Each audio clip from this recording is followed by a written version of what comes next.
Dubai में property के जरिए रेजिडेंसी के लिए एक नंबर हमेशा बोला जाता था, 7,50,000 दिरहम। देखिए ये रूल 2009 से चला आ रहा था, लेकिन अप्रैल 2026 में इसे ख़त्म कर दिया गया। इस वीडियो में मैं आपको बताता हूँ कि क्या बदला है और आप इसमें कैसे फिट होते हैं। देखिए सबसे पहले समझते हैं कि बात किस वीज़ा की हो रही है। मैं 2 इयर्स प्रॉपर्टी रेजिडेंस वीज़ा की बात कर रहा हूँ, जिसे आमतौर पर दुबई में तस्कीन वीज़ा भी बोला जाता है।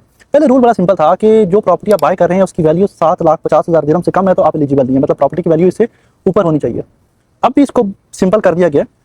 अब प्रॉपर्टी की जो वैल्यू है, जो सीलिंग है, जो 750,000 दिरहम्स की जो वैल्यू थी वो ख़त्म कर दी गई है।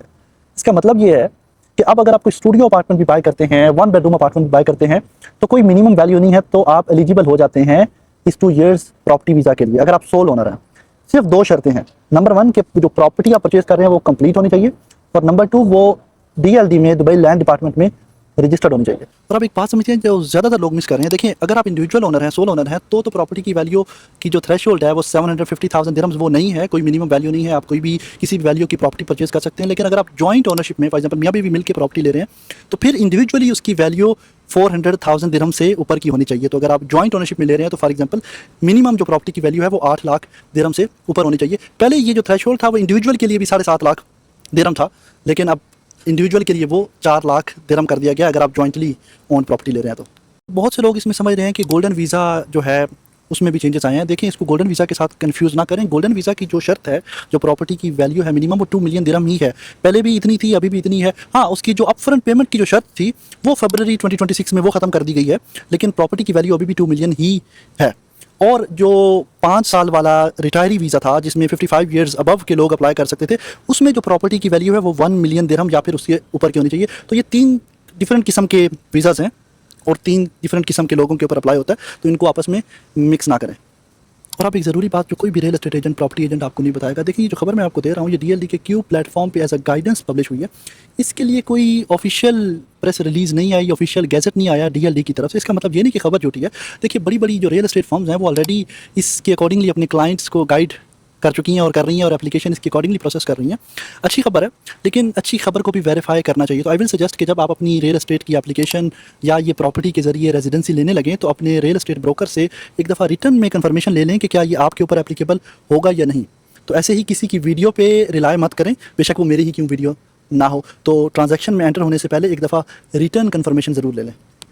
ये चेंज इतना बड़ा क्यों है? देखिए ईयर 2026 के Q1 में जो UAE में टोटल रियल एस्टेट ट्रांजैक्शंस हुई हैं उसका 24% अप्रोक्सीमेटली ऐसी रियल एस्टेट प्रॉपर्टीज़ में हुआ है जिनकी वैल्यू 750,000 दिरहम या फिर उससे कम थी। आसान अल्फाज में जो 24% रियल एस्टेट इन्वेस्टर्स थे UAE में, वो ये जो थ्रेशोल्ड था, एलिजिबिलिटी थ्रेशोल्ड 750,000 दिरहम्स वाला, इसकी वजह से UAE के जो 2 इयर्स प्रॉपर्टी रेजिडेंस वीज़ा था उसके लिए एलिजिबल ही नहीं थे। तो अब जब ये लिमिट हटी है तो वो लोग भी UAE की रेजिडेंसी ले पाएंगे। इसी रेजिडेंसी कॉन्टेक्स्ट में ये समझते हैं कि देखिए किसी भी मुल्क की रेजिडेंसी किसी ना किसी नंबर के साथ अटैच होती है। कोई मुल्क कहता है कि जी आप वहाँ की रियल एस्टेट प्रॉपर्टीज़ में इन्वेस्ट करें तो आपको रेजिडेंसी मिलेगी, कोई कहता है बिजनेस में इन्वेस्ट करें। फॉर एग्जांपल कनाडा में अगर आप यहाँ पे रियल एस्टेट में इन्वेस्ट करते हैं या प्रॉपर्टी परचेज करते हैं तो ये आपको रेजिडेंसी नहीं देता। कनाडा में अगर आपको रेजिडेंसी लेनी है तो आपको यहाँ पे बिजनेस के थ्रू रेजिडेंसी मिलती है या फिर वर्क परमिट के थ्रू आप कनाडा में आ सकते हैं। तो असल सवाल ये नहीं है कि किस नंबर पर आपको रेजिडेंसी मिलती है, असल सवाल ये है कि जिस कंट्री में आप जाना चाहते हैं वहाँ की जो रेजिडेंसी है वो किस नंबर के साथ अटैच है। चलिए आप समझते हैं कि आप कहाँ पे फिट होते हैं। देखिए मैं इसको 3 कैटेगरीज में डिवाइड करता हूँ। कैटेगरी नंबर 1, अगर आपकी ऑलरेडी दुबई में प्रॉपर्टी थी तो उसकी वैल्यू चाहे जो भी थी, अगर 750,000 दिरहम से कम भी थी, तो अब आप UAE का उस प्रॉपर्टी की बेस पे UAE का residence visa 2 years property residence visa ले सकते हैं। नंबर 2 कैटेगरी में अगर आप सोच रहे हैं UAE की रेजिडेंसी वीज़ा लेने के लिए और आपका बजट 750,000 दिरहम से कम था, तो आपके लिए ये बहुत अच्छी न्यूज़ है। अब आप कोई भी प्रॉपर्टी लें, चाहे स्टूडियो लें, चाहे 1 बेडरूम अपार्टमेंट लें, उस प्रॉपर्टी की बेस के ऊपर आपको 2 इयर्स रेजिडेंस वीज़ा मिल जाएगा दुबई के अंदर। और तीसरी सिचुएशन में अगर आप जॉइंट ओनरशिप में ले रहे हैं तो फिर आपको केयरफुल होना पड़ेगा, क्योंकि फिर इंडिविजुअली जो प्रॉपर्टी की वैल्यू है, जो एक शेयर है, वो 400,000 दिरहम से ऊपर का होना चाहिए। मतलब आपको 800,000 दिरहम से ऊपर की प्रॉपर्टी चाहिए। तो अब आप बताएं कि आप किस कैटेगरी में फिट होते हैं, और नेक्स्ट वीडियो मैं उसके ऊपर बनाऊंगा। अगर ये वीडियो आपको अच्छी लगी हो तो लाइक करें और किसी ऐसे दोस्त से शेयर करें जो दुबई या फिर कनाडा मूव होना चाहता है। और नेक्स्ट वीडियो तक के लिए अल्लाह हाफिज़। Thank you so much.